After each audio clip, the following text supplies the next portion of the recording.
Fala pessoal, eu sou o Kelvin. Eu sou o Kelwilly. Isso mesmo, o Kelwilly. Já fazia aí um tempo que a gente não aparecia por aqui juntos. Mas é isso aí, esse é o Kelwilly. E eu tô aqui hoje pra quê? recapitular a lição. E vamos pro vídeo. Vamos pro vídeo. Vamos falar sobre qual capítulo hoje? Oséias 14. Oséias Kelvin, 14. antes de falar sobre esse texto que tá na Bíblia, me conta mais ou menos o contexto que tá acontecendo nessa lição que a gente tá estudando hoje. Tá, é o seguinte, a lição dos adolescentes dessa semana vai falar sobre o tema coração partido. Então, o contexto que o Will está pedindo é o seguinte: Israel estava vivendo numa época muito conturbada, numa situação desesperadora. O que estava acontecendo? Os assírios e os egípcios estavam meio que dominando o povo de Israel, mais especificamente o povo do norte. E para não viver assim uma época de matança, uma época de maior opressão, o povo de Israel estava até pagando dinheiro para não ser atacado, para não serem mortos, etc. E nessa pressão toda, a parte moral e religiosa do povo de Israel também estava sendo falida, também estava sendo atacada e também estava sendo prejudicada. Então o que estava acontecendo? Eles passaram a praticar a idolatria. Eles abandonaram todos os princípios que Deus havia ensinado para eles, principalmente o aspecto da idolatria. E isso estava assim, né, sendo, quem sabe como a gente diz, o auge. Estava sendo uma coisa assim tremenda, muito ruim. Estava acabando com o povo. Tá, e como ficavam os mandamentos aí nessa situação?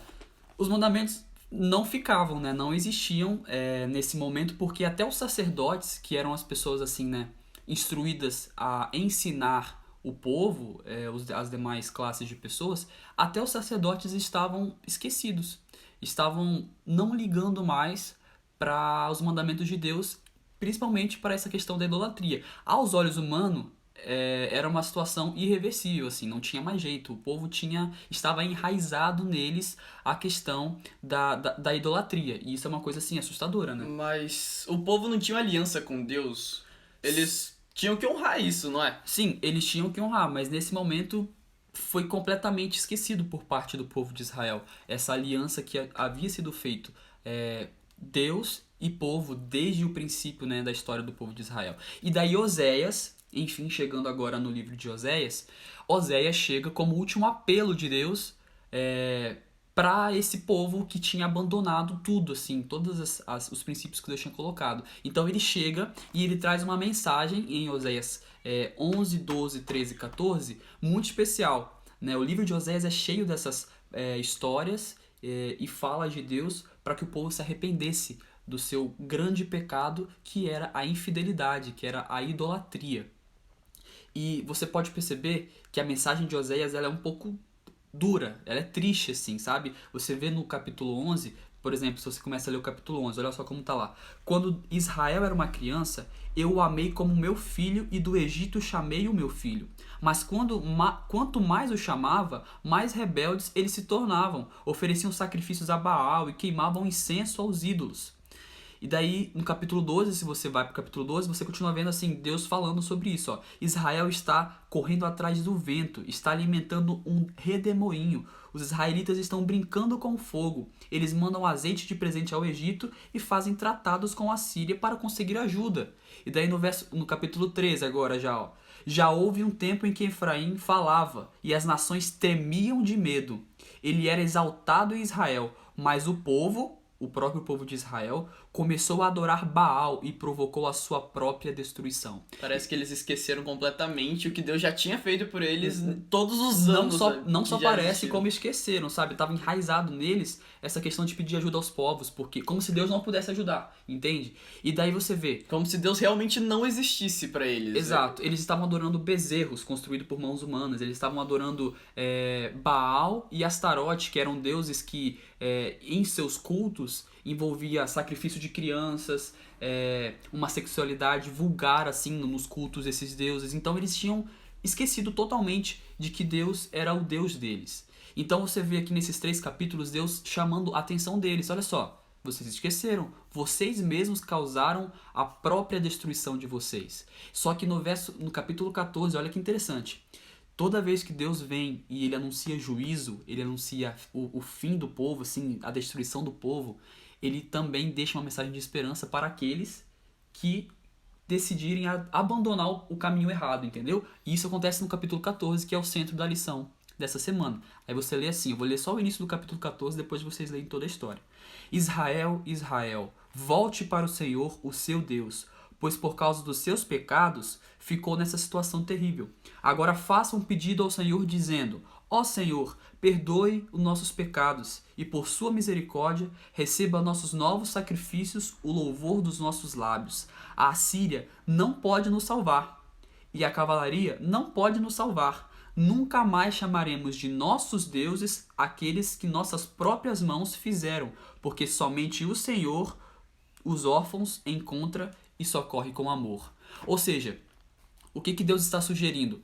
Povo de Israel, durante 3 capítulos eu falei para vocês que vocês estão errados, estão no caminho errado, estão esquecendo de mim. Agora nesse capítulo o Senhor chega e fala: Israel, a oração que vocês devem fazer não é a esses deuses que as suas mãos fazem, mas pedindo perdão por terem se colocado nessa situação. E se vocês fizerem assim, pode ler o capítulo inteiro depois, Osés 14. Se vocês fizerem isso, eu vou livrar vocês da destruição, das consequências. Então, depois de toda essa história, de todas essas coisas que o povo fez, de tudo esse planejamento que Deus fez para reconquistar o povo, qual é o ponto que a gente chega? Eu poderia falar muitos assim, mas vamos pontuar 3, que eu gosto sempre de colocar 3 pontos, porque embora hajam mais, fica mais fácil para as pessoas levarem para casa, levarem para suas vidas as lições dessa lição. Então o primeiro ponto que eu queria dizer para vocês: a infidelidade a Deus, ela causa uma angústia assim inexplicável no coração de Deus. E você pode ver nesse livro que Deus, o principal ponto desse livro para mim é a forma com que Deus abre o seu coração de forma franca para o povo, oferecendo volta, oferecendo vida, oferecendo a fidelidade novamente, sabe? Então o primeiro ponto, a infidelidade, ela entra no coração de Deus como uma coisa assim inexprimível, sabe? Deus fica realmente, acho que assim, chateado com a nossa infidelidade. E mesmo sendo uma coisa inexprimível, ele sempre está disposto a perdoar. É Exato. incrível E isso. aí já entra no nosso segundo e terceiros pontos que eu quero deixar para vocês. O segundo ponto, então, que eu colocaria é que Deus nunca abre mão do seu povo. Nunca. Pode ver na Bíblia, em todas as histórias. Antes de permitir que sejam dominados, antes de permitir que sejam destruídos, Deus sempre chega com uma mensagem de esperança, oferecendo vida e livramento se eles decidirem por não continuar no caminho errado. Então, segundo ponto, Deus não desiste do seu povo. E o terceiro ponto, já encaminhando assim pelo segundo, é que sempre vai haver volta, sempre vai haver uma nova chance, sempre vai haver perdão da parte de Deus para o seu povo. Não importa o quão longe esse povo tenha ido, não importa o quão longe tenha ido, sempre vai haver. Então vamos recapitular os 3 pontos de forma rápida. Primeiro ponto, a infidelidade do povo de Deus machuca de uma forma angustiante o coração de Deus. A sua infidelidade, a minha infidelidade para com o nosso Deus, nosso eterno Deus, machuca. É uma coisa terrível, terrível. Mas, segundo ponto da nossa lição de hoje, Deus não abandona o seu povo. Ele sempre vai estar disposto a dialogar com o seu povo e dar uma nova oportunidade.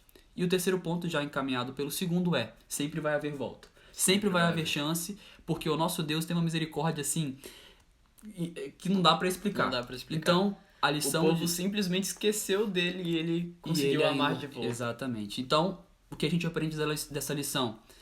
Se agarre nessa misericórdia. Se agarre nessa graça que você não vai encontrar em nenhum outro lugar na sua vida, nesse mundo. É somente nesse Deus maravilhoso, misericordioso e gracioso.